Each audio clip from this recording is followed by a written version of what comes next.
ನಮಸ್ಕಾರ. ಮುಖ್ಯಾಂಶಗಳು. ಭಾರತದಲ್ಲೇ ಉತ್ಪಾದಿಸುವ ಅಭಿಯಾನಕ್ಕೆ ಹೆಚ್ಚಿನ ಒತ್ತು, ಅರ್ಥವ್ಯವಸ್ಥೆಯ ಪ್ರತಿ ಅಂಶದ ಮೇಲೆ ಉತ್ಪಾದನಾ ವಲಯ ಪ್ರಭಾವ, ಪ್ರಧಾನಿ ನರೇಂದ್ರ ಮೋದಿ. ವಿಧಾನಸಭೆಯಲ್ಲಿ ಒಂದು ರಾಷ್ಟ್ರ ಒಂದು ಚುನಾವಣೆ ಚರ್ಚೆಗೆ ಅಡ್ಡಿ, ಶಾಸಕ ಸಂಗಮೇಶ್ ವಿರುದ್ಧದ ಅಮಾನತು ಆದೇಶ ಪಡೆಯಲು ಪ್ರತಿಪಕ್ಷಗಳಿಂದ ಒತ್ತಾಯ.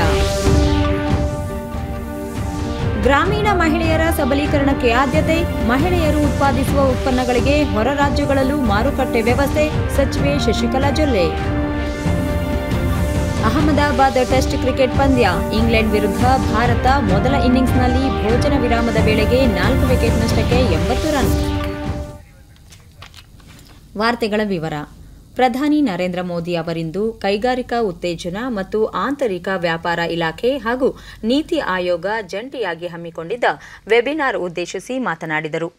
ಉತ್ಪಾದನೆ ಆಧಾರಿತ ಪ್ರೋತ್ಸಾಹ ಯೋಜನೆ ಹಾಗೂ ಬಜೆಟ್ನಲ್ಲಿ ಘೋಷಿಸಲಾಗಿರುವ ಕೈಗಾರಿಕಾ ಉತ್ತೇಜನ ಕ್ರಮಗಳ ಕುರಿತು ಮಾತನಾಡಿದ ಅವರು, ಬಜೆಟ್ ಮೂಲಕ ಹೊಸ ಪ್ರಯೋಗ ಮಾಡಲಾಗುತ್ತಿದೆ, ಇದರ ಪ್ರಯೋಜನ ಭವಿಷ್ಯಕ್ಕೆ ಲಭ್ಯವಾಗಲಿದೆ ಎಂದರು. ಭಾರತದಲ್ಲೇ ಉತ್ಪಾದಿಸುವ ಅಭಿಯಾನಕ್ಕೆ ಒತ್ತು ನೀಡಲು ಸರ್ಕಾರ ಅನೇಕ ಕ್ರಮಗಳ ಮೂಲಕ ಪ್ರಯತ್ನಿಸುತ್ತಿದೆ. ಇದನ್ನು ಇನ್ನೊಂದು ಹಂತಕ್ಕೆ ತೆಗೆದುಕೊಂಡು ಹೋಗಲು ಉತ್ಪಾದನಾ ಆಧಾರಿತ ಪ್ರೋತ್ಸಾಹ ಯೋಜನೆ ಜಾರಿಗೊಳಿಸಲಾಗಿದೆ ಎಂದರು. ಅರ್ಥವ್ಯವಸ್ಥೆಯ ಪ್ರತಿ ಅಂಶದ ಮೇಲೆ ಉತ್ಪಾದನಾ ವಲಯ ಪ್ರಭಾವ ಬೀರುತ್ತದೆ. ಉತ್ಪಾದನಾ ಸಾಮರ್ಥ್ಯ ವೃದ್ಧಿಸಿಕೊಂಡು ಆರ್ಥಿಕವಾಗಿ ಅಭಿವೃದ್ಧಿಯಾಗಿರುವ ದೇಶಗಳು ಸಾಕಷ್ಟಿವೆ. ಇದೇ ಸಿದ್ಧಾಂತದೊಂದಿಗೆ ಉತ್ಪಾದನೆಗೆ ಉತ್ತೇಜನ ನೀಡಲು ಒಂದಾದ ಮೇಲೆ ಒಂದರಂತೆ ಸುಧಾರಣಾ ಕ್ರಮಗಳನ್ನು ಅನುಸರಿಸಲಾಗುತ್ತಿದೆ. ಭಾರತದಲ್ಲಿ ಉತ್ಪಾದನೆಯಾಗುವ ವಸ್ತುಗಳು ಜಾಗತಿಕ ಮಾರುಕಟ್ಟೆಗೆ ತಲುಪಬೇಕು, ಗುಣಮಟ್ಟದ ಮೂಲಕ ತಮ್ಮ ಛಾಪು ಮೂಡಿಸಬೇಕು. ಈ ನಿಟ್ಟಿನಲ್ಲಿ ಎಲ್ಲರೂ ಸೇರಿ ಕೆಲಸ ಮಾಡಬೇಕು. ಬಳಕೆದಾರ ಸ್ನೇಹಿ, ಸುಲಭವಾಗಿ ಲಭ್ಯವಾಗುವ, ತ್ಯಾಜ್ಯ ಕಡಿಮೆಗೊಳಿಸುವ ತಂತ್ರಜ್ಞಾನವನ್ನು ಬಳಕೆ ಮಾಡಬೇಕು ಎಂದು ಆಶಿಸಿದರು. ಉತ್ಪಾದನೆ ಆಧಾರಿತ ಪ್ರೋತ್ಸಾಹ ಯೋಜನೆ ಕೇವಲ ಉತ್ಪಾದನೆ ಹೆಚ್ಚಿಸುವುದಷ್ಟೇ ಅಲ್ಲ, ಗುಣಮಟ್ಟಕ್ಕೆ ಆದ್ಯತೆ ನೀಡುವುದಾಗಿದೆ. ಇದರ ಮೂಲಕ ಭಾರತದ ಸಣ್ಣ, ಅತಿ ಸಣ್ಣ ಮತ್ತು ಮಧ್ಯಮ ವರ್ಗದ ಉದ್ಯಮಗಳ ವಿಸ್ತರಣೆ ಸಾಧ್ಯವಾಗಲಿದೆ. ಸರ್ಕಾರ ಮೊದಲು 13 ವಲಯಗಳಿಗೆ ಉತ್ಪಾದನೆ ಆಧಾರಿತ ಪ್ರೋತ್ಸಾಹ ಯೋಜನೆ ಜಾರಿಗೊಳಿಸಿತು. ಈ ವಲಯಗಳೊಂದಿಗೆ ಗುರುತಿಸಿಕೊಳ್ಳುವ ಎಲ್ಲ ಕ್ಷೇತ್ರಗಳಿಗೂ ಇದರಿಂದ ಲಾಭವಾಗುತ್ತಿದೆ. ವಿದೇಶದ ಮೇಲಿನ ಅವಲಂಬನೆ ಕಡಿಮೆಯಾಗುತ್ತಿದೆ. ನಮ್ಮದೇ ಕಚ್ಚಾ ವಸ್ತು, ನಮ್ಮದೇ ಕೌಶಲ, ನಮ್ಮದೇ ಪ್ರತಿಭೆಯ ಬಳಕೆಯಾದರೆ ನಾವು ಔನ್ನತ್ಯಕ್ಕೇರಬಹುದು. ಗ್ರಾಮೀಣ ಅರ್ಥವ್ಯವಸ್ಥೆಗೂ ಇದು ಪೂರಕವಾಗಿದೆ ಎಂದರು. ಭಾರತದ ಪ್ರಸ್ತಾವನೆಯ ಬಳಿಕ 2023 ಅಂತಾರಾಷ್ಟ್ರೀಯ ಕಿರುಧಾನ್ಯಗಳ ವರ್ಷ ಎಂದು ವಿಶ್ವಸಂಸ್ಥೆ ಮಾನ್ಯ ಮಾಡಿದೆ. ಈ ಪ್ರಸ್ತಾವನೆಗೆ 70ಕ್ಕೂ ಹೆಚ್ಚು ದೇಶಗಳು ಬೆಂಬಲ ನೀಡಿದ್ದವು. ವಿಶ್ವಸಂಸ್ಥೆ ಸಾಮಾನ್ಯ ಸಭೆಯಲ್ಲಿ ಸರ್ವಸಮ್ಮತ ತೀರ್ಮಾನವಾಯಿತು. ಇದರಿಂದ ಸಣ್ಣ ರೈತರಿಗೆ ಲಾಭವಾಗುತ್ತದೆ, ವಿಶ್ವಕ್ಕೂ ಇದರ ಲಾಭ ತಲುಪುತ್ತದೆ ಎಂದರು. ನೀರಿಲ್ಲದ ಒಣ ಪ್ರದೇಶಗಳಲ್ಲಿ ಕಿರುಧಾನ್ಯಗಳನ್ನು ಬೆಳೆಯಬಹುದು. ಬಡ ರೈತರು ಸುಲಭವಾಗಿ ಬೆಳೆಯಬಹುದಾದ ಕಿರುಧಾನ್ಯಗಳು ಆರೋಗ್ಯಕ್ಕೂ ಪೂರಕವಾಗಿವೆ. ಯೋಗವನ್ನು ಜಾಗತಿಕವಾಗಿ ಪ್ರಚಾರ ಮಾಡಿದಂತೆಯೇ ಕಿರುಧಾನ್ಯಗಳನ್ನು ವಿಶ್ವಕ್ಕೆ ತಲುಪಿಸಬೇಕು. ಇನ್ನು ಸಾಕಷ್ಟು ಸಮಯವಿದ್ದು ಸೂಕ್ತ ಸಿದ್ಧತೆಯೊಂದಿಗೆ ಅಭಿಯಾನ ಆರಂಭಿಸಬೇಕು ಎಂದರು.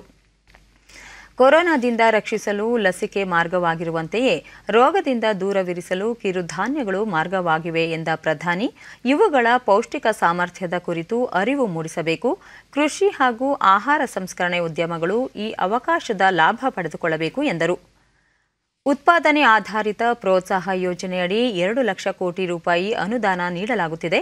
ಇದರಿಂದ ಮುಂದಿನ 5 ವರ್ಷಗಳಲ್ಲಿ 5,000 ಲಕ್ಷ ಕೋಟಿ ರೂಪಾಯಿ ವಹಿವಾಟು ನಡೆಯಲಿದೆ. ಆದಾಯ ಹಾಗೂ ಉದ್ಯೋಗಾವಕಾಶ ಹೆಚ್ಚಲಿದೆ ಎಂದರು. ಹಾರ್ಡ್ವೇರ್, ದೂರಸಂಪರ್ಕ ಕ್ಷೇತ್ರಕ್ಕೂ ಈ ಯೋಜನೆಯ ಲಾಭ ಸಿಗುವಂತೆ ಮಾಡಲಾಗಿದೆ. ಮುಂದಿನ 5 ವರ್ಷಗಳಲ್ಲಿ ಈ ಕ್ಷೇತ್ರಗಳ ರಫ್ತು ಸಾಮರ್ಥ್ಯ 2 ಲಕ್ಷ ಕೋಟಿ ರೂಪಾಯಿಗೆ ಏರಿಕೆಯಾಗಲಿದೆ ಎಂದು ಹೇಳಿದರು.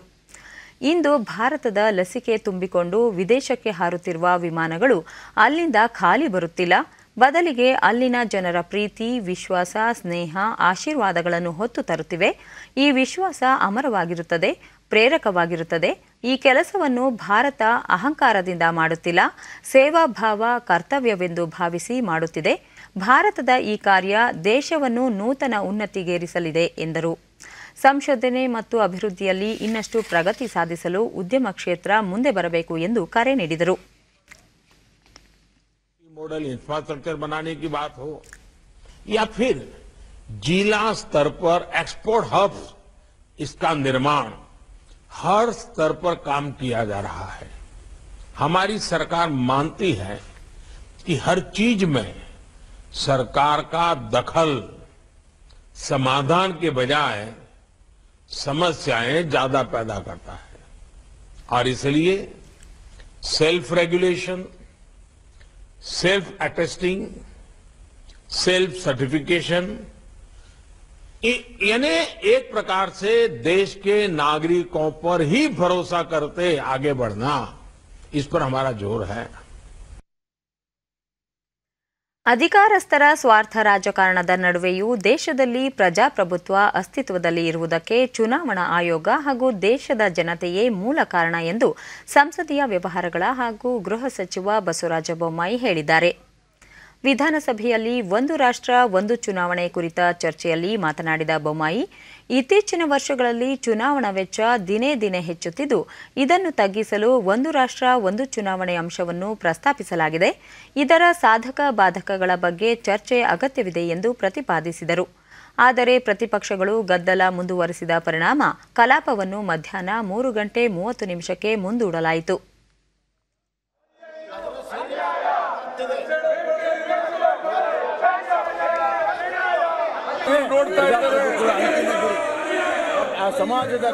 ಲಾ ಮಿನಿಸ್ಟರ್ ಮಾತಾಡ್ತಾ ಇದ್ದಾರೆ.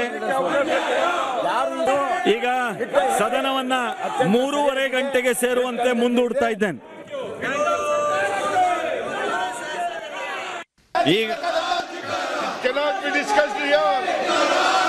ಈಗ ಸದನವನ್ನ 12 ಗಂಟೆಗೆ ಮತ್ತೆ ಸೇರುವಂತೆ ಮುಂದೂಡಲಾಗಿದೆ. 12 ಅವಕಾಶ ಕೊಡಿ, ಅವಕಾಶ ಕೊಡಿ. ಐಪಿಸಿ 300 ಅಡಿಯಲ್ಲಿ ಕುಟುಂಬದ ಸದಸ್ಯರು ಮೊಕದ್ದಮೆ ಹಾಕಿದ್ದಾರೆ. ಲಾ ಮಿನಿಸ್ಟರ್ ಏನೋ ಹೇಳ್ತಾ ಇದ್ದಾರೆ. ಒಂದು ನಿಮಿಷ, ಲಾ ಮಿನಿಸ್ಟರ್ ಏನೋ ಹೇಳ್ತಾ ಇದ್ದಾನೆ. ಸಂಗಮೇಶ್ವರ್ ಅವರು ಮಾನ್ಯ ಸದಸ್ಯರು ತಮಗೆ ಅವರ ಕ್ಷೇತ್ರದಲ್ಲಿ ನಡೆದಂಥ ಘಟನೆ ಬಗ್ಗೆ, ಅಲ್ಲಿ ಹಾಕಿರುವಂಥ ಪೊಲೀಸ್ ಕೇಸ್ಗಳ ಬಗ್ಗೆ ತಮ್ಮ ಕಚೇರಿಗೆ ಬಂದು ಒಂದು ನೋಟಿಸನ್ನು ಕೊಟ್ಟಿದ್ದಾರೆ. ಅದರ ಬಗ್ಗೆ 10:30ಗೆ ನೀವು ಚರ್ಚೆ ಮಾಡೋಣ ಬನ್ನಿ ಅಂತ ಹೇಳಿದ್ರಿ. ಮತ್ತು ಸರ್ಕಾರವಾಗಲಿ ತಾವಾಗಲಿ ಈ ಚರ್ಚೆಗೆ ಎಂದೂ ಕೂಡ ವಿರೋಧ ಮಾಡಿಲ್ಲ, ಸರಿಯಾದ ರೀತಿಯಲ್ಲಿ ಕೊಡ್ತೀನಿ ಅನ್ನೋಂಥ ಮಾತಂತ ನಾವು ಹೇಳಿದ್ದೀವಿ. ಹಿಂಗಿದ್ದಾಗಲೂ ಕೂಡ ಈ ಒಂದು ಧರಣಿ ನಡೆಯುವಂಥ ಸಂದರ್ಭದಲ್ಲಿ, ಇದು ಒನ್ ನೇಷನ್ ಒನ್ ಇಲೆಕ್ಷನ್ ಧರಣಿ ನಡೆಯುವಂಥ ಸಂದರ್ಭದಲ್ಲಿ ಅನಾವಶ್ಯಕವಾಗಿ ಧರಣಿ ಮಾಡಲಿ, ಬೇಡನಲ್ಲ, ಅದು ಅನಾವಶ್ಯಕವಾಗಿ ಬಂದು ಅವರು ತಮ್ಮ ಸ್ವಂತ ವಿಚಾರವನ್ನು, ತಮ್ಮ ಕ್ಷೇತ್ರ ವಿಚಾರವನ್ನು ಇದನ್ನು ಪ್ರತಿಭಟನೆ ಮಾಡ್ತಾ ಬಟ್ಟೆನ ಕಳೆದ್ರೆ ಯಾವ ಮಟ್ಟಕ್ಕೆ ಹೋಗ್ತೇವೆ ನಾವು? ನಾನು ಮಾತಾಡಕ್ಕೆ ಬಿಡಿ. ಇವತ್ತು ಈ ವಿಷಯದಲ್ಲಿ ನೀವು ಪ್ರತಿಪಕ್ಷದ ನಾಯಕರು, ತಮ್ಮ ಸದಸ್ಯರುಗಳು ನೀವು ಚರ್ಚೆಯಲ್ಲಿ ಭಾಗವಹಿಸಬೇಕು ಅಂತ ಇವತ್ತು ನಾನು ಕೇಳ್ಕೊಳ್ತೇನೆ. ಈ ಪ್ರಜಾಪ್ರಭುತ್ವದ ದೇಗುಲ ಇದು. ಈ ದೇಗುಲದಲ್ಲಿ ಗಂಭೀರವಾಗಿ ಮತ್ತು ಭಾಗವಹಿಸಬೇಕು. ಈಗ ಈ ಸದನದ ಪಾವಿತ್ರ್ಯತೆ ಕಾಪಾಡುವುದಕ್ಕೆ ಶಾಸಕರುಗಳಾದವರು ನಾವೆಲ್ಲ ಜವಾಬ್ದಾರಿ ತಗೊಳ್ಬೇಕು. ಕಾಪಾಡುವಂತ ರೂಲಿಂಗ್ ಕೊಟ್ಟಿದ್ರಿ. ಕರ್ನಾಟಕ ವಿಧಾನಸಭೆಗೆ ತಂದೆ ಆದಂತಹ ಗೌರವ ಇದೆ, ತಂದೆ ಆದಂತ ಇತಿಹಾಸ. ಇವತ್ತು ನಾವೇನು ಒಂದು ದೇಶ ಒಂದು ಚುನಾವಣೆ ಅನ್ನೋಂತ ಒಂದು ಇದಕ್ಕೂ ಮುನ್ನ ಭದ್ರಾವತಿ ಶಾಸಕ ಬಿಕೆ ಸಂಗಮೇಶ್ ವಿರುದ್ಧದ ಅಮಾನತು ಆದೇಶವನ್ನು ಹಿಂಪಡೆಯುವಂತೆ ಒತ್ತಾಯಿಸಿ ಪ್ರತಿಪಕ್ಷ ಕಾಂಗ್ರೆಸ್ ಪ್ರತಿಭಟನೆ ಮುಂದುವರೆಸಿದ ಕಾರಣ ಕಲಾಪವನ್ನು ಮಧ್ಯಾಹ್ನ 12 ಗಂಟೆಗೆ ಸಭಾಧ್ಯಕ್ಷ ವಿಶ್ವೇಶ್ವರ ಹೆಗಡೆ ಕಾಗೇರಿ ಮುಂದೂಡಿದರು. ವಿಧಾನಸಭೆ ಕಲಾಪ ಆರಂಭವಾಗುತ್ತಿದ್ದಂತೆ ಒಂದು ರಾಷ್ಟ್ರ ಒಂದು ಚುನಾವಣೆ ಕುರಿತ ಚರ್ಚೆ ಮುಂದುವರಿಯುತ್ತದೆ ಎಂದು ಸಭಾಧ್ಯಕ್ಷರು ಹೇಳಿದ ಕೂಡಲೇ ಪ್ರತಿಪಕ್ಷದ ನಾಯಕ ಸಿದ್ದರಾಮಯ್ಯ ಸಂಗಮೇಶ್ ಅವರನ್ನು ಅನಗತ್ಯವಾಗಿ ಅಮಾನತು ಮಾಡಲಾಗಿದೆ, ಹೀಗಾಗಿ ಆದೇಶವನ್ನು ಹಿಂಪಡೆಯಬೇಕು ಎಂದು ಒತ್ತಾಯಿಸಿದರು. ಈ ವೇಳೆ ಪ್ರತಿಕ್ರಿಯಿಸಿದ ಸಚಿವ ಬಸವರಾಜ ಬೊಮ್ಮಾಯಿ, ಸಂಗಮೇಶ್ ಕ್ಷೇತ್ರದಲ್ಲಿನ ಘಟನೆ ಕುರಿತು ಪರಿಶೀಲಿಸುವುದಾಗಿ ತಾವು ತಿಳಿಸಿದ್ದೆವು. ಆದರೆ ಮಹತ್ವದ ಚರ್ಚೆಯ ವೇಳೆ ಅವರು ಅಸಭ್ಯವಾಗಿ ವರ್ತಿಸಿರುವುದು ಸಮಂಜಸವಲ್ಲ. ಇದು ಅಕ್ಷಮ್ಯ ಉದ್ದಟತನದ ಪರಮಾವಧಿ. ಇದಕ್ಕೆ ಕಾಂಗ್ರೆಸ್ ಸದಸ್ಯರು ಸಹ ಬೆಂಬಲ ನೀಡುತ್ತಿರುವುದು ಖಂಡನೀಯ ಎಂದರು. ಇದರ ನಡುವೆ ಆಡಳಿತ ಹಾಗೂ ಪ್ರತಿಪಕ್ಷ ಸದಸ್ಯರ ನಡುವೆ ಗದ್ದಲ ಮುಂದುವರಿಯಿತು. ಈ ಮಧ್ಯೆ ಚರ್ಚೆಯಲ್ಲಿ ಪಾಲ್ಗೊಳ್ಳಲು ಬಯಸದವರು ಇತರ ಸದಸ್ಯರಿಗೆ ಅವಕಾಶ ಕಲ್ಪಿಸಬೇಕು. ಸಂಗಮೇಶ್ ಅವರ ವರ್ತನೆಯನ್ನು ಯಾರೊಬ್ಬರೂ ಬೆಂಬಲಿಸಬಾರದು. ಸದನ ಪಾವಿತ್ರ್ಯತೆ ಕಾಪಾಡುವಂತೆ ಸದಸ್ಯರಿಗೆ ಸಭಾಧ್ಯಕ್ಷರು ಮನವಿ ಮಾಡಿದರು. ಆಡಳಿತ ಪಕ್ಷ ಶಾಸಕ ಬಸವನಗೌಡ ಪಾಟೀಲ್ ಯತ್ನಾಳ್ ಯಾವುದೇ ಕಾರಣಕ್ಕೂ ಸಂಗಮೇಶ್ ವಿರುದ್ಧದ ಆದೇಶವನ್ನು ಹಿಂಪಡೆಯಬಾರದು. ಒಂದು ವೇಳೆ ಹಿಂಪಡೆದರೆ ಕೆಟ್ಟ ಸಂದೇಶ ರವಾನಿಸಿದಂತಾಗುತ್ತದೆ ಎಂದರು. ಗ್ರಾಮೀಣ ಮಟ್ಟದ ಮಹಿಳೆಯರ ಸಬಲೀಕರಣಕ್ಕಾಗಿ ಸರ್ಕಾರ ಜಾರಿಗೆ ತಂದಿರುವ ಯೋಜನೆಗಳಲ್ಲಿ ಮಹಿಳೆಯರು ಉತ್ಪಾದಿಸುವ ಉತ್ಪನ್ನಗಳಿಗೆ ಹೊರ ರಾಜ್ಯಗಳಲ್ಲಿಯೂ ಮಾರುಕಟ್ಟೆ ಒದಗಿಸಲಾಗುವುದು ಎಂದು ಮಹಿಳಾ ಮತ್ತು ಮಕ್ಕಳ ಕಲ್ಯಾಣ ಅಭಿವೃದ್ಧಿ ಸಚಿವೆ ಶಶಿಕಲಾ ಜೊಲ್ಲೆ ವಿಧಾನ ಪರಿಷತ್ತಿನಲ್ಲಿಂದು ತಿಳಿಸಿದರು. ಸದಸ್ಯರೊಬ್ಬರ ಪ್ರಶ್ನೆಗೆ ಉತ್ತರಿಸಿದ ಶಶಿಕಲಾ ಜೊಲ್ಲೆ, ಮಹಿಳೆಯರು ಉತ್ಪಾದಿಸುವ ಉತ್ಪನ್ನಗಳಿಗೆ ಮಾರುಕಟ್ಟೆ ಜೊತೆಗೆ ಗುಣಮಟ್ಟದ ಪ್ಯಾಕಿಂಗ್ ವ್ಯವಸ್ಥೆಗೆ ಹೆಚ್ಚು ಒತ್ತು ನೀಡುವುದರೊಂದಿಗೆ ಹೊರ ರಾಜ್ಯಗಳಿಗೂ ಸರಬರಾಜು ಮಾಡಲು ತರಬೇತಿ ನೀಡಲಾಗುತ್ತದೆ ಎಂದರು. ಈ ಬಗ್ಗೆ ಅಧಿಕಾರಿಗಳೊಂದಿಗೆ ಸಭೆ ಸಮಾಲೋಚನೆ ನಡೆಸಿ ಸಲಹೆ ಪಡೆದುಕೊಂಡು ಉತ್ತಮ ಮಾರುಕಟ್ಟೆ ಸ್ಥಾಪನೆ ಮಾಡಲಾಗುವುದು. ಮುಂದಿನ ದಿನಗಳಲ್ಲಿ ಈ ಬಗ್ಗೆ ಯೋಜನೆ ರೂಪಿಸಲಾಗುವುದು ಎಂದು ಅವರು ತಿಳಿಸಿದರು. ಅವರನ್ನು ಒಂದು ಧೈರ್ಯ ತುಂಬಿ ಅವರಿಗೆ ಮೋಟಿವೇಟ್ ಮಾಡಿ ಬ್ಯಾಂಕ್ ವ್ಯವಹಾರಗಳ ಜೊತೆಗೆ ಯಾವ ರೀತಿ ಇರಬೇಕು ಅನ್ನೋದ್ರ ಬಗ್ಗೆ ಒಂದು ಅರಿವನ್ನು ಮೂಡಿಸುವಂಥದ್ದಾಯಿತು. ಆ ನಂತರ ಸರ್ಕಾರದಿಂದ ಅನೇಕ ಯೋಜನೆಗಳ ಮುಖಾಂತರ ಸುತ್ತು ನಿಧಿ ಮತ್ತೊಂದು ಕೊಡುವಂಥದ್ದಾಯಿತು. ಸಹೋದರರು ಹೇಳುವಂಥ ಕಳಕಳಿ ಏನು ಅಂತಂದರೆ, ಅವರು ನಿಜವಾಗ್ಲೂ ಪ್ರಾಡಕ್ಟನ್ನು ತಯಾರು ಮಾಡಿರುವಂಥದ್ದು ಮಾರ್ಕೆಟಿಂಗ್ ಕಲ್ಪಿಸಬೇಕು, ಪ್ಯಾಕಿಂಗ್ ಚೆನ್ನಾಗಿರಬೇಕು ಮತ್ತು ಅವರು ಈ ಇಂಟರ್ನ್ಯಾಷನಲ್ ಇದ್ರ ಜೊತೆಗೆ ಅಥವಾ ನಮ್ಮ ದೇಶದಲ್ಲೂ ಕೂಡ ಬೇರೆ ಬೇರೆ ರಾಜ್ಯಗಳಿಗೆ ಸಪ್ಲೈ ಆಗೋ ರೀತಿಯಲ್ಲಿ ಅವರಿಗೆ ಒಂದು ಒಳ್ಳೆ ರೀತಿ ಪ್ರೊಡಕ್ಟಿವಿಟಿ ಆಗಿ ಅವರಿಗೆ ಮಾರ್ಕೆಟಿಂಗ್ ಆಗಬೇಕು ಅನ್ನುವಂಥದ್ದು ಅವರ ಕಳಕಳಿ ಇದೆ. ಟ್ರೈನಿಂಗ್ಗಳನ್ನು ಸುಮಾರು ವರ್ಷಗಳಿಂದ ಕೊಟ್ಟಿಲ್ಲ ಅನ್ನುವಂಥದ್ದು ಇದ್ದಾಗಲೂ ಕೂಡ ಈಗ ನಮ್ಮ ಸರ್ಕಾರ ಬಂದ ಮೇಲೆ ಇವತ್ತು ನಾವು ಒಕ್ಕೂಟಗಳ ಒಂದು ಸಭೆಗಳನ್ನು ಕರೆದು ಆ ಸ್ತ್ರೀ ಶಕ್ತಿ ಒಕ್ಕೂಟಗಳು, ರಾಜ್ಯ ಒಕ್ಕೂಟಗಳಿದ್ದಾವೆ, ಜಿಲ್ಲಾ ಒಕ್ಕೂಟಗಳಿದ್ದಾವೆ, ತಾಲೂಕಾ ಒಕ್ಕೂಟಗಳಿದ್ದಾವೆ, ಅವ್ರ ಜೊತೆಗೆ ಒಂದು ಸಮಾಲೋಚನೆಯನ್ನು ಮಾಡಿ ಅವ್ರ ಕಡೆಯಿಂದ ಒಂದು ಸಲಹೆ ಸೂಚನೆಗಳನ್ನು ತಗೊಂಡು ನಾವು ಕೂಡ ನಮ್ಮ ಸರ್ಕಾರದಿಂದ ಅವರು ಮಾರ್ಕೆಟಿಂಗ್ ಯಾವ ರೀತಿ ಮಾಡಬೇಕು ಅನ್ನೋದು ಈಗಾಗಲೇ ನಾವು ಅನೇಕ ಸಭೆಗಳನ್ನು ಮಾಡಿದ್ದೀವಿ.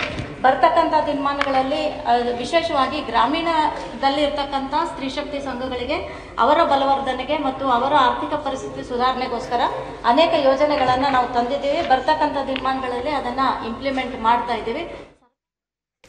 ರಾಷ್ಟ್ರೀಯ ಸ್ವಯಂ ಸೇವಾ ಸಂಘದ ನೆರವಿನಿಂದಲೇ ತಾವು ಮತ್ತು ಪ್ರಧಾನಿ ಅಧಿಕಾರದಲ್ಲಿ ಮುಂದುವರೆದಿದ್ದೇವೆ. ಆರ್ಎಸ್ಎಸ್ ವಿರುದ್ಧ ಪ್ರತಿಪಕ್ಷ ನಾಯಕ ಸಿದ್ದರಾಮಯ್ಯ ಅವರ ಆರೋಪ ಸಮಂಜಸವಲ್ಲ ಎಂದು ಮುಖ್ಯಮಂತ್ರಿ ಬಿಎಸ್ ಯಡಿಯೂರಪ್ಪ ಬೆಂಗಳೂರಿನಲ್ಲಿಂದು ಹೇಳಿದ್ದಾರೆ. ವಿಧಾನಸಭಾ ಕಲಾಪ ಆರಂಭವಾಗುವ ಮುನ್ನ ಮಾಧ್ಯಮಗಳೊಂದಿಗೆ ಅವರು ಟೀಕೆಗಳಿಂದ ದೊಡ್ಡವರಾಗಬಹುದೆಂದು ಸಿದ್ದರಾಮಯ್ಯ ಭಾವಿಸಿದ್ದಾರೆ. ಪ್ರಧಾನಿ ವಿರುದ್ಧ ಅನಗತ್ಯ ಟೀಕೆಗಳು ಸಲ್ಲದು. ಪ್ರಧಾನಿ ಅವರನ್ನು ಜಾಗತಿಕ ನಾಯಕ ಎಂದು ಜಗತ್ತೇ ಮೆಚ್ಚಿದೆ. ಹೀಗಾಗಿ ಸಿದ್ದರಾಮಯ್ಯ ಪ್ರತಿಪಕ್ಷ ನಾಯಕನಾಗಿ ಕಾರ್ಯನಿರ್ವಹಿಸಲಿ ಎಂದರು. ವಿಧಾನಸಭೆಯಲ್ಲಿ ಶಾಸಕ ಸಂಗಮೇಶ್ ನಡತೆ ಸಮಂಜಸವಲ್ಲ. ಒಂದು ರಾಷ್ಟ್ರ ಒಂದು ಚುನಾವಣೆ ಕುರಿತ ಚರ್ಚೆಗೆ ಒಪ್ಪಿದ ಬಳಿಕವೂ ಪ್ರತಿಭಟನೆ ನಡೆಸುತ್ತಿರುವುದು ಪ್ರತಿಪಕ್ಷಗಳಲ್ಲಿ ಯಾವುದೇ ವಿಷಯವಿಲ್ಲ ಎಂಬುದು ಮನದಟ್ಟಾಗಿದೆ ಎಂದರು. ನರೇಂದ್ರ ಮೋದಿಜಿಯವರ ಬಗ್ಗೆ ಇಡೀ ಜಗತ್ತೇ ಮೆಚ್ಚಿರುವಂಥ ಭಾರತದ ನಾಯಕ ಅಲ್ಲ, ಇಡೀ ಜಗತ್ತಿನ ಒಬ್ಬ ನಾಯಕ ಅಂತ ಎಲ್ಲರೂ ಪರಿಗಣಿಸಿರುವ ಸಂದರ್ಭದಲ್ಲಿ ನೀವೇನೋ ಒಂದೊಂದು ಮಾತು ಕಾಂಗ್ರೆಸ್ಸಿನ ಮಾತಾಗುತ್ತೆ, ಕಾಂಗ್ರೆಸ್ ಪ್ರತಿನಿಧಿ ಇನ್ನಾದರೂ ಈ ಥರ ಹಗುರವಾದ ಮಾತನಾಡೋದನ್ನೇ ಒಬ್ಬ ವಿರೋಧ ಪಕ್ಷ ನಾಯಕರು ನಿಮಗೆ ಬೇಡ ಕಿತ್ಕೊಂಡು ಸಹಕಾರ ಕೊಡಿ, ಬೆಂಬಲ ಕೊಡಿ, ಸಂಗಮೇಶ ಮಾಡಿಬಿಡ್ತಾರೆ. ನೀವು ಒಪ್ತಿನ ಮಾತನಾಡಿ. ಏನಾದರೂ ಅನ್ಯಾಯ ಆಗಿದ್ದರೆ ಸದನದಲ್ಲಿ ಪ್ರಸ್ತಾಪ ಮಾಡಿ, ಏನೇನೋ ಭದ್ರಾವತಿ ನಡೆದಿದೆ, ಇವರೇನು ರೌಡಿಸಮ್ ಮಾಡಿದ್ದಾರೆ ಎಲ್ಲವನ್ನ ಚರ್ಚೆ ಮಾಡೋಣ, ಕಾನೂನು ತಂದೆ ಅಂತ ಭಗವಂತ ಕೈಗೊಳ್ಳುತ್ತೆ. ಅದು ಬಿಟ್ಟು ಈ ರೀತಿ ವರ್ತನೆ ಎಷ್ಟು ಮಟ್ಟಿಗೆ ಸರಿತ ನಾನು ನಿಮ್ಮನ್ನು ಕೇಳ್ತೀನಿ. ಕೇಂದ್ರ ರಸಗೊಬ್ಬರ ಮತ್ತು ರಾಸಾಯನಿಕ ಸಚಿವ ಡಿವಿ ಸದಾನಂದಗೌಡ ತಮ್ಮ ಇಲಾಖೆಗೆ ಸಂಬಂಧಿಸಿದ ಬಜೆಟ್ ಘೋಷಣೆ ಕುರಿತು ಆಯೋಜಿಸಲಾಗಿದ್ದ ವೆಬಿನಾರ್ನಲ್ಲಿ ಇಂದು ಪಾಲ್ಗೊಂಡರು. ಬಜೆಟ್ ಘೋಷಣೆಗಳನ್ನು ಕೈಗೊಳ್ಳಲು ಸರ್ಕಾರದಿಂದ ಮಾತ್ರವೇ ಸಾಧ್ಯವಿಲ್ಲ. ಕೈಗಾರಿಕೆಗಳು ಇದಕ್ಕೆ ಸ್ಪಂದಿಸಬೇಕು. ಏಪ್ರಿಲ್ 1ರಿಂದಲೇ ಬಜೆಟ್ನಲ್ಲಿ ಪ್ರಕಟಿಸಿರುವ ಎಲ್ಲ ಕ್ರಮಗಳನ್ನು ಜಾರಿಗೊಳಿಸಬೇಕು ಎಂಬುದು ಪ್ರಧಾನಿ ಮೋದಿ ಅವರ ಉದ್ದೇಶವಾಗಿದೆ. ಈ ನಿಟ್ಟಿನಲ್ಲಿ ಸೂಕ್ತ ಸಿದ್ಧತೆಗಳೊಂದಿಗೆ ಮುಂದೆ ಸಾಗಬೇಕಿದೆ ಎಂದರು.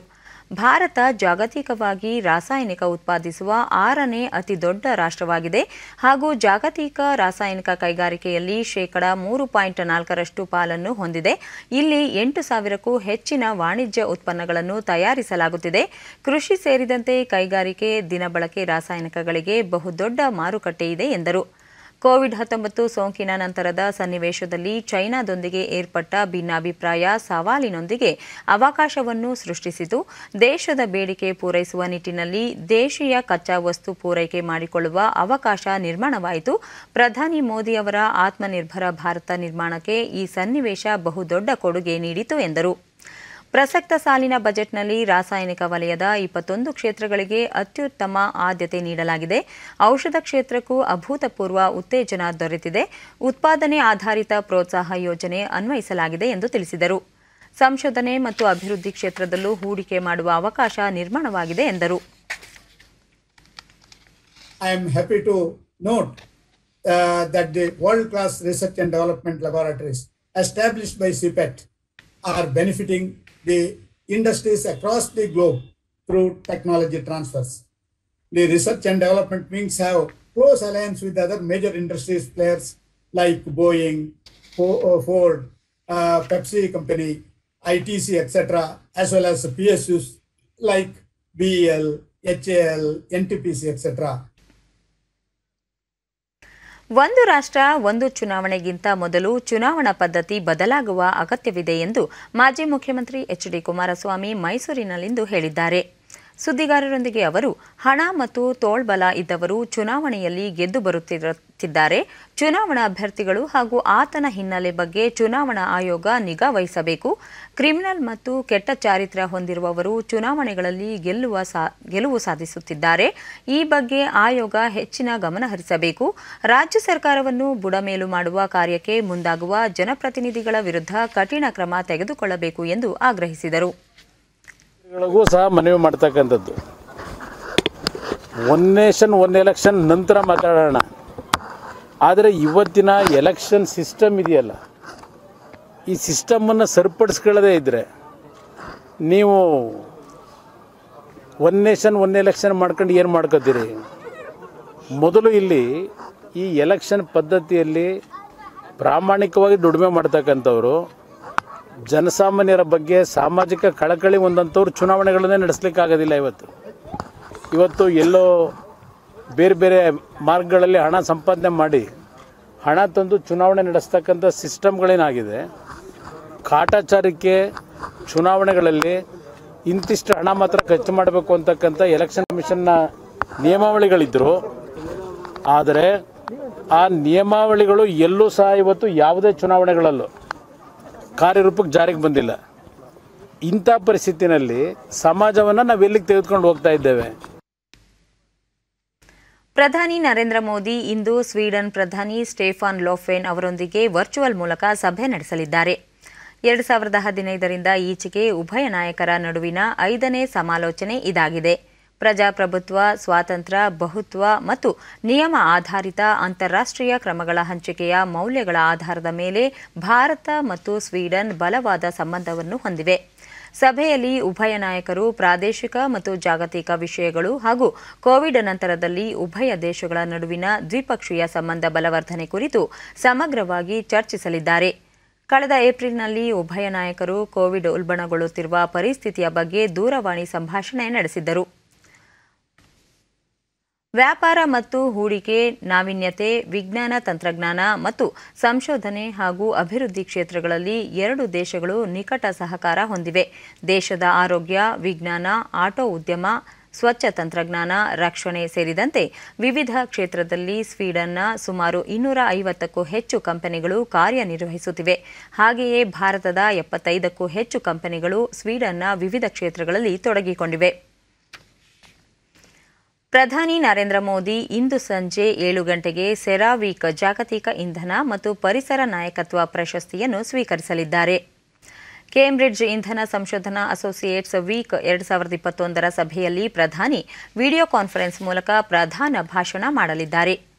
1983ರಲ್ಲಿ ಡಾಕ್ಟರ್ ಡೇನಿಯಲ್ ಎರ್ಗಿನ್ ಸೆರಾವೀಕ್ ಸಂಸ್ಥೆಯನ್ನು ಸ್ಥಾಪಿಸಿದ್ದು, 2016ರಿಂದ ಸೆರಾವೀಕ್ ಜಾಗತಿಕ ಇಂಧನ ಮತ್ತು ಪರಿಸರ ನಾಯಕತ್ವ ಪ್ರಶಸ್ತಿಯನ್ನು ನೀಡಲಾಗುತ್ತಿದೆ. ಜಾಗತಿಕ ಇಂಧನ ಮತ್ತು ಪರಿಸರದ ಭವಿಷ್ಯದ ಬಗ್ಗೆ ಬದ್ಧತೆಯನ್ನು ಮತ್ತು ಇಂಧನ ಲಭ್ಯತೆ ಕೈಗೆಟುಕುವಂತೆ ಮಾಡುವ ಹಾಗೂ ಪರಿಸರ ಸಂರಕ್ಷಣೆ ನಾಯಕತ್ವದ ಮೂಲಕ ಪರಿಹಾರ ಮತ್ತು ನೀತಿಗಳ ನಿರೂಪಣೆಯಲ್ಲಿ ಶ್ರಮಿಸುತ್ತಿರುವ ಪ್ರಧಾನಿ ಅವರು ಕಾರ್ಯವನ್ನು ಪರಿಗಣಿಸಿ ಈ ಪ್ರಶಸ್ತಿ ನೀಡಲಾಗುತ್ತಿದೆ. ರಕ್ಷಣಾ ಸಚಿವ ರಾಜನಾಥ್ ಸಿಂಗ್ 2 ದಿನಗಳ ಭೇಟಿಗಾಗಿ ಗುಜರಾತ್ನ ಕೆವಾಡಿಯಾಗೆ ಇಂದು ಭೇಟಿ ನೀಡಲಿದ್ದಾರೆ. ದೇಶದ ಭದ್ರತಾ ಪರಿಸ್ಥಿತಿ ಮತ್ತು ರಕ್ಷಣಾ ಸಿದ್ಧತೆಯನ್ನು ಪರಿಶೀಲಿಸಲಾಗುತ್ತಿರುವ ಸಂಯೋಜಿತ ಕಮಾಂಡರ್ಗಳ ಸಮ್ಮೇಳನದಲ್ಲಿ ಸಚಿವ ಪಾಲ್ಗೊಳ್ಳಲಿದ್ದಾರೆ. ಚರ್ಚಾ हो रही है.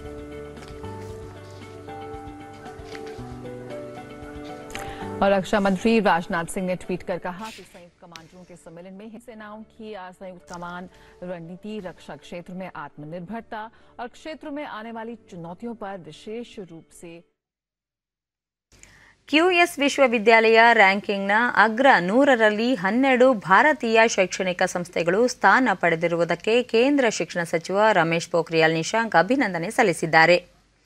ಬಾಂಬೆ, ದೆಹಲಿ, ಮದ್ರಾಸ್, ಖರಗ್ಪುರ್, ಗುವಾಹಟಿ ಐಐಟಿಗಳು, ಬೆಂಗಳೂರಿನ ಐಐಎಸ್ಇ ಮತ್ತು ಐಐಎಂ ಹಾಗೂ ಅಹಮದಾಬಾದ್ನ ಐಐಎಂ, ಅಣ್ಣಾ ವಿಶ್ವವಿದ್ಯಾಲಯ, ಜೆಎನ್ಯು, ದೆಹಲಿ ವಿಶ್ವವಿದ್ಯಾಲಯ ಮತ್ತು ಒಪಿ ಜಿಂದಾಲ್ ವಿಶ್ವವಿದ್ಯಾಲಯ ಅಗ್ರ 100ರಲ್ಲಿ ಸ್ಥಾನ ಪಡೆದ ಶೈಕ್ಷಣಿಕ ಸಂಸ್ಥೆಗಳಾಗಿವೆ. ಪೆಟ್ರೋಲಿಯಂ ಇಂಜಿನಿಯರಿಂಗ್ನಲ್ಲಿ ಮದ್ರಾಸ್ ಐಐಟಿ ವಿಶ್ವದ 30ನೇ ಸ್ಥಾನ ಗಳಿಸಿದರೆ ಬಾಂಬೆ ಐಐಟಿ 41 ಸ್ಥಾನ ಪಡೆದಿದೆ. ಖನಿಜ ಹಾಗೂ ಗಣಿಗಾರಿಕೆ ಇಂಜಿನಿಯರಿಂಗ್ನಲ್ಲಿ ಖರಗ್ಪುರ್ ಐಐಟಿ ವಿಶ್ವದ 44ನೇ ಸ್ಥಾನ ಗಳಿಸಿದರೆ ಅಭಿವೃದ್ಧಿ ಅಧ್ಯಯನ ವಿಭಾಗದಲ್ಲಿ ದೆಹಲಿ ವಿಶ್ವವಿದ್ಯಾಲಯ 50ನೇ ಸ್ಥಾನ ಪಡೆದಿದೆ. ರ್ಯಾಂಕಿಂಗ್ ಬಿಡುಗಡೆಗೊಳಿಸಿ ಮಾತನಾಡಿದ ಪೋಖ್ರಿಯಾಲ್, ಭಾರತೀಯ ಉನ್ನತ ಶಿಕ್ಷಣದಲ್ಲಿ ಸುಧಾರಣೆ ಮತ್ತು ಸುಧಾರಣೆಯ ಬಗ್ಗೆ ಸರ್ಕಾರದ ನಿರಂತರ ಗಮನ ಜಾಗತಿಕವಾಗಿ ಮೆಚ್ಚುಗೆಗೆ ಪಾತ್ರವಾಗಿದೆ ಎಂದರು. जो वोकेशनल हम लोगों ने एजुकेशन की बात की है, स्कूली शिक्षा से वो स्टार्ट तब तक जाए और फिर मेक इन इंडिया तक पहुंचे, भारत आत्मनिर्भर हो. और 1 अप्रैल से जो बजट में ये घोषणाएं हुई हैं हमारी शिक्षा की, वो किस तरीके से 1 अप्रैल से क्रियान्वित हो जाए. जो नई शिक्षा नीति 2020 है, जो पूरे देश और दुनिया में जिसके बहुत अच्छा रिजल्ट आया है, जो लोग खुश हैं और उसको क्रियान्वित करने के लिए कैसे सब लोग एकजुट होकर के इसका रिजल्ट निकालें, इस पर बहुत गहन विचार विमर्श हुआ. ಮುಂಬರುವ ಪಶ್ಚಿಮ ಬಂಗಾಳ ವಿಧಾನಸಭೆ ಚುನಾವಣೆಯ 2ನೇ ಹಂತಕ್ಕೆ ಇಂದು ಚುನಾವಣಾ ಆಯೋಗ ಅಧಿಸೂಚನೆ ಹೊರಡಿಸಲಿದೆ. ಈ ಹಂತದಲ್ಲಿ 30 ವಿಧಾನಸಭಾ ಕ್ಷೇತ್ರಗಳಿಗೆ ಮತದಾನ ನಡೆಯಲಿದೆ.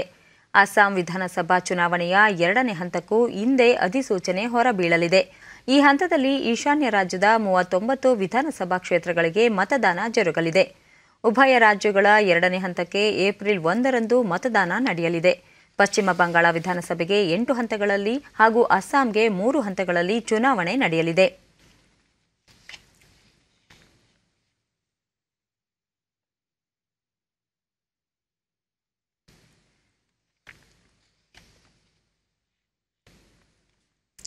ಪ್ರತಿ ವರ್ಷ 930 ದಶಲಕ್ಷ ಟನ್ ಆಹಾರವನ್ನು ವ್ಯರ್ಥವಾಗಿ ಎಸೆಯಲಾಗುತ್ತಿದೆ ಎಂದು ವಿಶ್ವಸಂಸ್ಥೆಯ ಜಾಗತಿಕ ವರದಿ ಬಹಿರಂಗಪಡಿಸಿದೆ.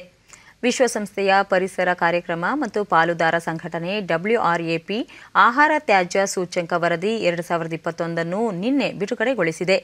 ವರದಿ ಪ್ರಕಾರ ಅಂಗಡಿಗಳು, ಮನೆಗಳು ಮತ್ತು ರೆಸ್ಟೋರೆಂಟ್ಗಳಲ್ಲಿ ಗ್ರಾಹಕರಿಗೆ ಲಭ್ಯವಿರುವ ಆಹಾರದ ಶೇಕಡ 17ರಷ್ಟನ್ನು ತ್ಯಾಜ್ಯ ಗುಂಡಿಗಳಿಗೆ ಎಸೆಯಲಾಗುತ್ತಿದೆ. ಆಹಾರ ಪದಾರ್ಥಗಳ ಉತ್ಪಾದನೆಯ ವೇಳೆಯೂ ಹೊಲಗಳಲ್ಲಿ ಮತ್ತು ಸರಬರಾಜು ಸರಪಳಿಗಳಲ್ಲಿ ನಷ್ಟವಾಗುತ್ತಿದ್ದು, ಇದು ಒಟ್ಟಾರೆ 1/3 ಭಾಗದಷ್ಟು ಎಂದಿಗೂ ಸೇವಿಸಲಾಗದ ಆಹಾರವಾಗಿದೆ. ವಿಶ್ವಸಂಸ್ಥೆಯ ಪರಿಸರ ಕಾರ್ಯಕ್ರಮದ ಕಾರ್ಯನಿರ್ವಾಹಕ ನಿರ್ದೇಶಕ ಇಂಗರ್ ಆಂಡರ್ಸನ್, ಹವಾಮಾನ ಬದಲಾವಣೆ, ಪ್ರಕೃತಿ ಮತ್ತು ಜೀವ ವೈವಿಧ್ಯತೆಯ ನಷ್ಟ ಹಾಗೂ ಮಾಲಿನ್ಯ ಮತ್ತು ತ್ಯಾಜ್ಯವನ್ನು ನಿಭಾಯಿಸುವ ಕುರಿತು ನಾವು ಗಂಭೀರವಾಗಿ ಅರಿಯಬೇಕಿದೆ. ಆಹಾರ ತ್ಯಾಜ್ಯವನ್ನು ತಗ್ಗಿಸಲು ವ್ಯಾಪಾರಿಗಳು, ಸರ್ಕಾರ ಮತ್ತು ವಿಶ್ವಾದ್ಯಂತ ನಾಗರಿಕರು ಪ್ರಮುಖ ಪಾತ್ರ ವಹಿಸುವ ಅಗತ್ಯವಿದೆ ಎಂದಿದ್ದಾರೆ. ದೇಶದಲ್ಲಿ ಕಳೆದ 24 ಗಂಟೆಗಳಲ್ಲಿ 16,838 ಕೋವಿಡ್-19 ಹೊಸ ಪ್ರಕರಣಗಳು ಬೆಳಕಿಗೆ ಬಂದಿವೆ. ಇದರೊಂದಿಗೆ ದೇಶದಲ್ಲಿ ಒಟ್ಟು ಸೋಂಕಿತರ ಸಂಖ್ಯೆ 1,11,73,761ಕ್ಕೆ ಏರಿಕೆಯಾಗಿದೆ ಎಂದು ಕೇಂದ್ರ ಆರೋಗ್ಯ ಸಚಿವಾಲಯ ತಿಳಿಸಿದೆ. ಇದುವರೆಗೆ 1,08,39,894 ಮಂದಿ ಗುಣಮುಖರಾಗುವುದರೊಂದಿಗೆ ಚೇತರಿಕೆ ಪ್ರಮಾಣ ಶೇಕಡಾ 97.01ಕ್ಕೆ ಏರಿಕೆಯಾಗಿದೆ. ಒಟ್ಟು 1,76,319 ಸಕ್ರಿಯ ಪ್ರಕರಣಗಳಿದ್ದು ಶೇಕಡಾ 1.58ರಷ್ಟಿದೆ. ಇದುವರೆಗೆ 1,57,548 ಮಂದಿ ಮೃತಪಟ್ಟಿದ್ದು, ಈ ಪ್ರಮಾಣ ಶೇಕಡಾ 1.41ರಷ್ಟಿದೆ. ದೇಶಾದ್ಯಂತ ಈವರೆಗೆ 1,80,05,503 ಮಂದಿಗೆ ಕೋವಿಡ್ ಲಸಿಕೆ ನೀಡಲಾಗಿದೆ. ದೇಶದಲ್ಲಿ ಇದುವರೆಗೆ 1,80,05,503 ಮಂದಿಗೆ ಕೋವಿಡ್ ಲಸಿಕೆ ನೀಡಲಾಗಿದೆ ಎಂದು ಕೇಂದ್ರ ಆರೋಗ್ಯ ಸಚಿವಾಲಯ ತಿಳಿಸಿದೆ. ಜನವರಿ 16ರಿಂದ ದೇಶವ್ಯಾಪಿ ಲಸಿಕೆ ಅಭಿಯಾನ ಆರಂಭಿಸಲಾಗಿದ್ದು, ಫೆಬ್ರವರಿ 2ರಿಂದ ಮುಂಚೂಣಿ ಕಾರ್ಯಕರ್ತರಿಗೆ ಲಸಿಕೆ ನೀಡಲಾಗುತ್ತಿದೆ. ಎರಡನೇ ಹಂತದ ಲಸಿಕೆ ಅಭಿಯಾನದಲ್ಲಿ 60 ವರ್ಷ ಮೇಲ್ಪಟ್ಟವರಿಗೆ ಹಾಗೂ 45 ವರ್ಷ ಮೇಲ್ಪಟ್ಟ ಗಂಭೀರ ಕಾಯಿಲೆಗಳಿಂದ ಬಳಲುತ್ತಿರುವವರಿಗೆ ಲಸಿಕೆ ನೀಡಲಾಗುತ್ತಿದೆ. ನಿನ್ನೆ 10,90,954 ಮಂದಿಗೆ ಲಸಿಕೆ ನೀಡಲಾಗಿದೆ ಎಂದು ಸಚಿವಾಲಯ ಮಾಹಿತಿ ನೀಡಿದೆ.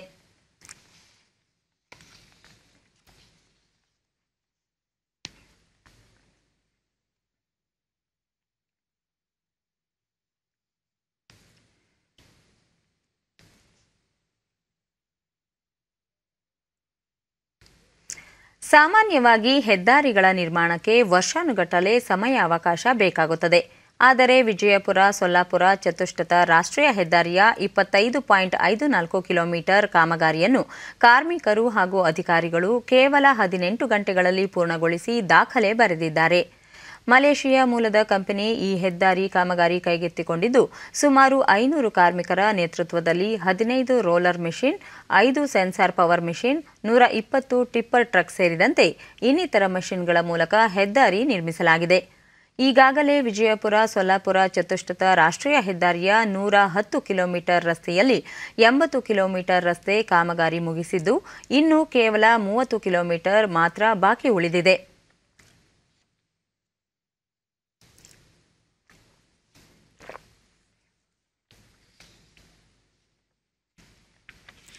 ಇಡೀ ರಾಷ್ಟ್ರದಲ್ಲಿ ಉಪಮುಖ್ಯಮಂತ್ರಿ ಲಕ್ಷ್ಮಣ ಸವದಿ, ಕೇಂದ್ರ ಸಚಿವ ನಿತಿನ್ ಗಡ್ಕರಿ ಬಹಳ ದೊಡ್ಡ ಪ್ರಮಾಣದಲ್ಲಿ ರಾಷ್ಟ್ರೀಯ ಹೆದ್ದಾರಿಗಳನ್ನು ಮಾಡುವುದರ ಮೂಲಕ ಕರ್ನಾಟಕಕ್ಕೆ 12,000 ಕೋಟಿ ರೂಪಾಯಿ ಅನುದಾನ ನೀಡಿದ್ದಾರೆ ಎಂದರು.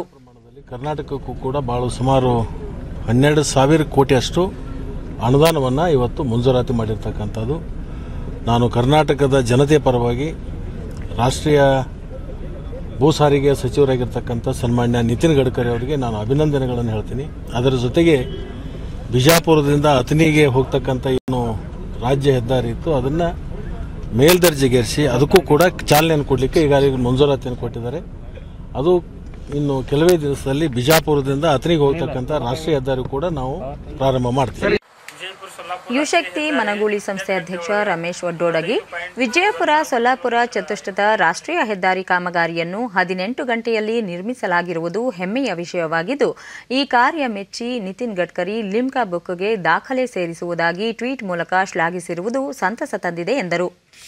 ಅಭಿನಂದನೆಯನ್ನು ಸಲ್ಲಿಸಿ ಟ್ವೀಟ್ ಮಾಡಿದ್ದಾರೆ.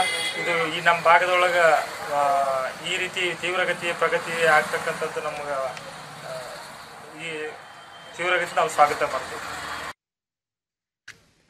ಅಹಮದಾಬಾದ್ನಲ್ಲಿ ಇಂಗ್ಲೆಂಡ್ ವಿರುದ್ಧ ನಡೆಯುತ್ತಿರುವ 4ನೇ ಹಾಗೂ ಅಂತಿಮ ಟೆಸ್ಟ್ ಕ್ರಿಕೆಟ್ ಪಂದ್ಯದ 2ನೇ ದಿನದಾಟದಲ್ಲಿ ಇಂದು ಭಾರತ 1 ವಿಕೆಟ್ಗೆ 24 ರನ್ಗಳಿಂದ ಆಟ ಮುಂದುವರಿಸಿದ್ದು, ಇತ್ತೀಚಿನ ವರದಿ ಬಂದಾಗ 5 ವಿಕೆಟ್ ನಷ್ಟಕ್ಕೆ 129 ರನ್ ಗಳಿಸಿ ಆಡುತ್ತಿದೆ.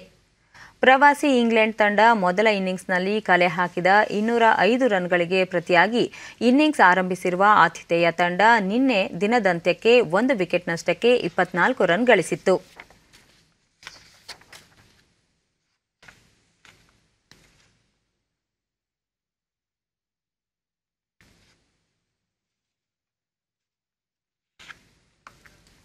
ಕೊನೆಯಲ್ಲಿ ಮತ್ತೊಮ್ಮೆ ಮುಖ್ಯಾಂಶಗಳು.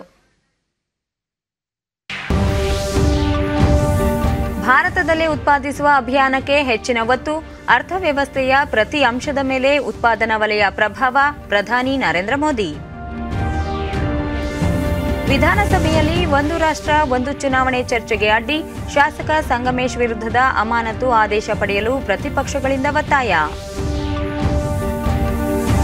ಗ್ರಾಮೀಣ ಮಹಿಳೆಯರ ಸಬಲೀಕರಣಕ್ಕೆ ಆದ್ಯತೆ, ಮಹಿಳೆಯರು ಉತ್ಪಾದಿಸುವ ಉತ್ಪನ್ನಗಳಿಗೆ ಹೊರ ರಾಜ್ಯಗಳಲ್ಲೂ ಮಾರುಕಟ್ಟೆ ವ್ಯವಸ್ಥೆ, ಸಚಿವೆ ಶಶಿಕಲಾ ಜೊಲ್ಲೆ.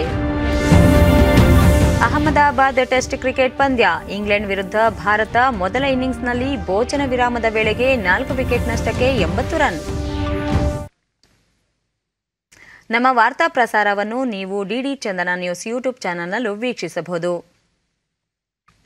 ನಮ್ಮ ಮುಂದಿನ ವಾರ್ತಾ ಪ್ರಸಾರ ಸಂಜೆ 4:30ಕ್ಕೆ. ನಮಸ್ಕಾರ.